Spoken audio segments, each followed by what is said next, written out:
Le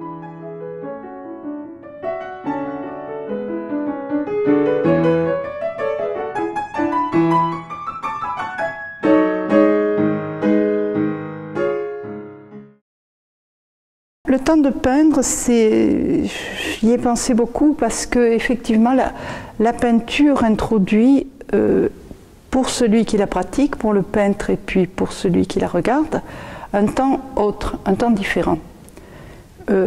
Ça c'est déjà pour le tableau lui-même, mais il y a aussi dans la pratique du peintre, dans l'élaboration de son œuvre, la mise en place d'un temps qui est totalement différent, qui n'est pas forcément facile d'admettre, d'accepter et de donner tout l'espace à ce temps-là. Ça, c'est le premier point. Je déteste les rétrospectives, je trouve qu'elles sont toujours fausses et qu'il n'y a pas une chronologie du temps dans la construction de l'œuvre qui se définit comme ça dans une rétrospective. Il y a le temps du travail est une boucle permanente et c'est pour ça que lors de cette exposition j'avais envie de montrer des œuvres des années 88-89, des œuvres des années 2018, d'autres que j'ai repris, un petit peu retravaillées, qui étaient de 91, parce qu'en fait il n'y a pas de temps chronologique, quoi. Il y a une construction d'une œuvre, d'un langage qui est un répertoire qui se construit petit à petit et qui demande beaucoup de temps. C'est en les revoyant, en reconsultant un petit peu mon propre travail que j'ai eu envie d'un dialogue ou d'une reprise, de m'interroger sur ce que ça avait porté de nouveau pour moi dans le cours du travail. Qu'est-ce qui justement justifie cette correspondance? D'abord, je pense qu'il y a tout l'itinéraire de la, comment dirais-je, de la difficulté à prendre langue avec la couleur. C'est extrêmement difficile. En tout cas, pour moi, ça a été un long parcours de désinhibition, de conquête de la couleur. C'est très difficile et donc à partir du moment où la couleur s'est imposée, il y a eu un moment où la couleur s'imposait dans une grande amplitude et avec un geste. Ensuite, je l'ai travaillé tout à fait différemment et là j'avais envie et je retrouve le geste dans sa puissance. Voilà, c'est... qu'est-ce que ça veut dire que de retrouver le geste? Bon, si vous voulez, ce qui a toujours été extrêmement important et dont j'ai pris conscience petit à petit dans le travail, c'est qu'il y a une intelligence de la main qui est très très particulière. Beaucoup en parlent, Faucillon en a beaucoup parlé, les Chinois en ont beaucoup parlé.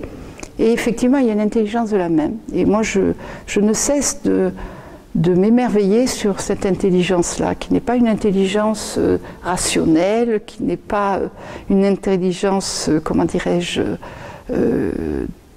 dogmatique, ou elle a sa propre intelligence. Il y a une subtilité du rapport entre la main et l'outil, le matériau dont vous vous servez. Il y a une complicité incroyable qui si vous restez ouvert et très perméable à ce qui se passe, vous amène parfois dans des lieux auxquels vous vous attendez pas du tout, quoi. Mais c'est subtil, on a peu de mots pour définir cette intelligence-là. Elle est très subtile, il faut la cultiver, il faut lui donner sa place, il faut la respecter, sans être dans, comment dirais-je, sans être dans la naïveté, quoi. La couleur, d'abord, c'est une approche, oui, il y a de la jouissance, il y a du plaisir dans la couleur, mais il y a aussi une dimension, disons, qui peut être assez extatique. Hein, la couleur amène vraiment, elle a été quand même logée de beaucoup de poèmes, de musique, enfin c'est vraiment, elle reste toujours une énigme pour nous. surtout si elle n'a pas de référence symbolique ou de récit particulier. Et oui, et puis la couleur, la façon dont elle a fait venir sur la toile, si on la fait venir avec des formes précises, si elle est posée sur la toile comme une pellicule, ou si elle vient par une sorte d'imbibation, où est le geste, où est l'empreinte, voilà, comment elle vient, comment elle s'impose, tout ça donne l'objet d'une réflexion. Mais dans le titre « Le temps de peindre », je voulais aussi... c'est comme un statement actuellement, parce que je crois que ça concerne aussi beaucoup les jeunes artistes. Cette question du temps que l'on prend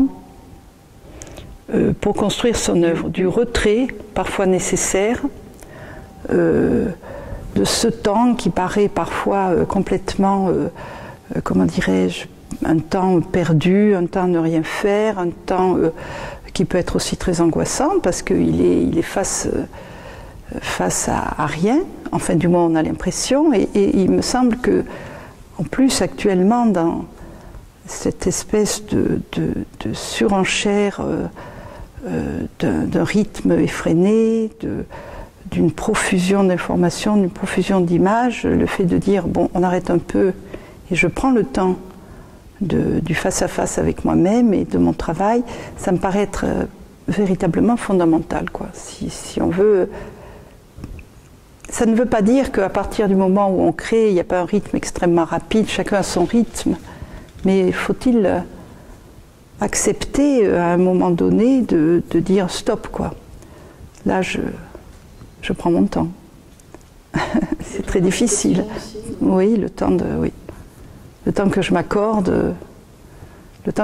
à moi-même, quoi.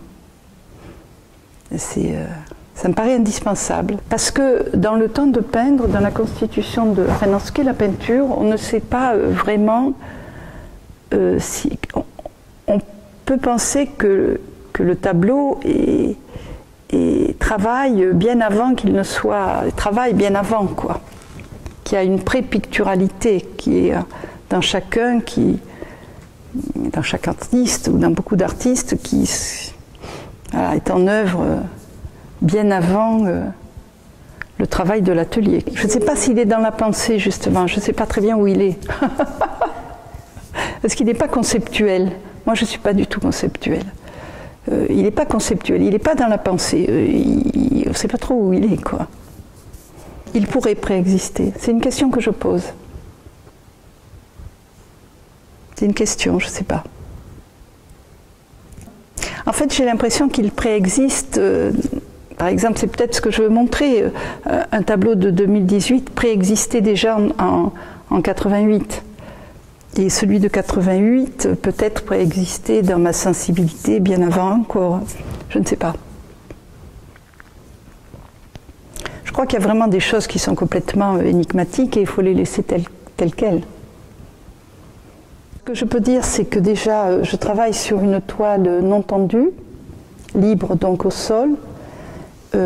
Ça dépend d'abord des séries, mais en général, elle est humidifiée par une colle très légère, parce que comme je travaille avec des blocs, on les voit là, des blocs de pastel qui en fait est un pigment aggloméré, il faut que la couleur, et pour moi c'est très important, la couleur soit imbibée dans la toile, soit, comment dirais-je, voilà, donc il y a une imbibation de la couleur dans la toile qui est favorisée par la colle, la pré-humide, qui absorbe principalement la couleur, et comme je travaille avec ces gros pastels, la partie de ce qu'on appelle la fleur du pastel, c'est-à-dire partie poudrée qui a fait la beauté de ce matériau, lui reste en surface, quoi.